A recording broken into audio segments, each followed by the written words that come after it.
Power bank নাই। হ্যাঁ কয় না হইতো না জানি কইছি পরে জ্বালা জ্বালা জ্বালা পরে কইছি আরে জ্বালা তো এনে শুরু।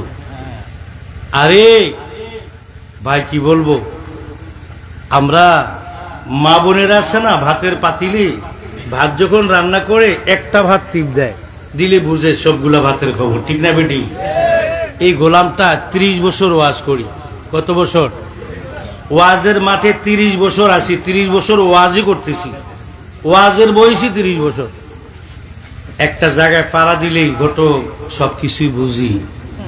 তো কি জ্বালা কইব করছে দে আমারে, এলে তো পইলে কইছি কি জ্বালা দিয়া গেলা মোরে, নয়নের কাজল দুর্বাহের কামাল না দেখিলে পরাণ পড়ে, নয়নের কাজল দুর্বাহের কামাল গো না দেখিলে পরাণ পড়ে।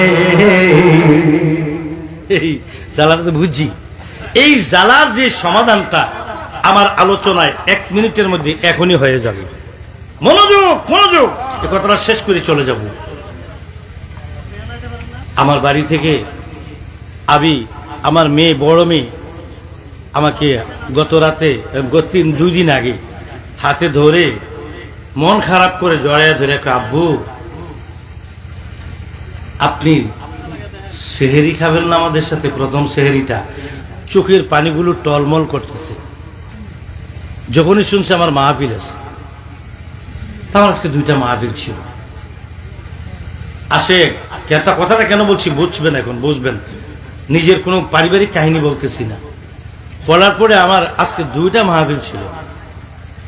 যে কোনো একটা ক্রস মানে যে কোনো ভাবে হোক জোরপূর্বক আমি মাহফিলগুলো ক্যান্সেল করে দিয়েছি, যাব না। আমার মেয়েটা চোখের পানিগুলো টলমল করছে, আমার বড় মেয়েটা। আচ্ছা আমার আব্বু আপনি যদি প্রথম সেহরিতে আমাদের সাথে না খান আমি সেহরি খাবো না। কথাটা আমার লেগেছে, ক্যান্সেল করে দিয়েছি। এমত অবস্থায় আজকে ওই 2টা মাহফিল ক্যান্সেল করে দিলাম, দিয়ে ভাবছি বাড়িতে থাকবো, কিন্তু এখানে চলে আসলাম। আমি গতকাল রাতে একটু চোখ বন্ধ করে হেলান দিয়ে শুয়ে আছি। খান্দুরা আসবো তখন কোনো সিদ্ধান্ত হয়নি, সন্ধ্যা রাতে কোনো সিদ্ধান্ত আমার নেই। অলরেডি ব্রাহ্মণবাড়ি একটা, কুমিল্লা একটা, 2টা মাহফিল ছিল, ক্যান্সেল করে দিয়েছে আমার মেয়ের কথায়। হঠাৎ করে আমি আমার খাটের মধ্যে হেলান দিয়ে আমি চোখ বন্ধ করে শুয়ে আছি, একটু ঘুমের তন্দ্রা আসছে। আমার আব্বাজান এসে আমাকে বলে, বাবা তুমি কালকে খান্দুরা যাইবা না? সুবহানাল্লাহ বলে। হঠাৎ করে ভাবি চমক খেয়ে উঠলাম, কিরে খান্দুরা কেন যাব? খান্দুরা যে মাহফিলটা আমার এটা মনে মানে এটা আমার কোনো দেমাগে নেই। খান্দুরা যাব কেন? খান্দুরা যেতে বললো কেন? খান্দুরা কি? আমি কেন যাব খান্দুরা? আমার আব্বাজান কি বললো? দৌড়ে আমি দোতলা থেকে সিঁড়ি বেয়ে নামলাম, পায়ে একটু সমস্যা, লাঠিটা নিয়ে কোনো রকমে খালি গায়ে দৌড়ে, শুধু গেঞ্জিটা গায়ে দৌড়ে আব্বাজানের রোজা মোবারকে গেলাম। গিয়ে আব্বাজানের রোজাটার মধ্যে একটা চুমু দিলাম, দিয়ে বললাম, বাবা আমি কিছু বুঝতে পারিনি, আপনি কি বললেন? তুমি কালকে খান্দুরা যাবে না? গত সন্ধ্যার খবর। আমি মাগরিবের নামাজটা রোজা শরীফে পড়ে গাড়ি গিয়ে একটু আমি হেলান দিয়েছি। 3 দিন ঘুম নাই, যে কোনো কারণেই। দিনের বেলা হাসপাতালে, রাত্রে মাহফিলে, 3টা রোগী একসাথে আমার হাসপাতালে। আমি ক্লান্ত শুইছি, একটু ঘুমে আসছে। আমার আব্বা এভাবে ধাক্কা দিয়ে বলি, অফুত তুমি খান্দুরা যাবে না কালকে? গেলাম রোজা শরীফে। রোজা শরীফ থেকে বের হয়েছি, এর মধ্যে একটা ফোন গেছে আমার কাছে। হ্যালো, কে? তখন আমার এই ছেলে, কই ওই যে ছেলে আমার খাদেমুনি, আমার রুহানি ছেলে, আমার মুরিদ, ও ফোন দিয়ে বলতেছে, বাবা আপনি কালকে খান্দুরা যাওয়া লাগবে। কেন? যা বলা মানে হঠাৎ করে বলছে, আমি কথা দিয়ে ফেলেছি। কার সাথে যে কথা হইলো? ও মামুনের সাথে। মামুন ভাই ফোন দিয়েছিল, আমি কথা দিয়ে ফেলেছি আপনি কালকে খান্দুরা যাবেন।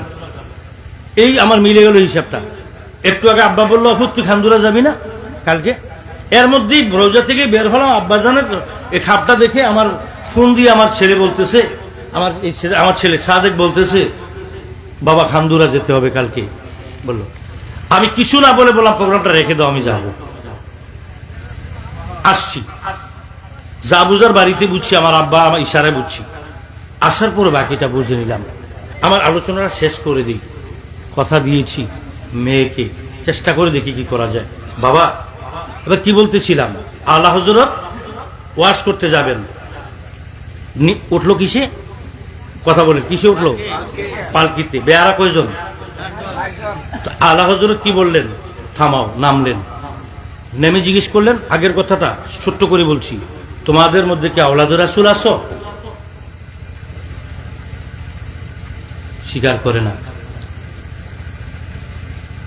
কেন হুজুর? দাঁড়াও, কেন হুজুর? আমি যখন ইয়া নবী সালাম আলাইকা বলে নবীকে সালাম দেই, আমার সামনে আমার নবী হাজির হয়ে যায়।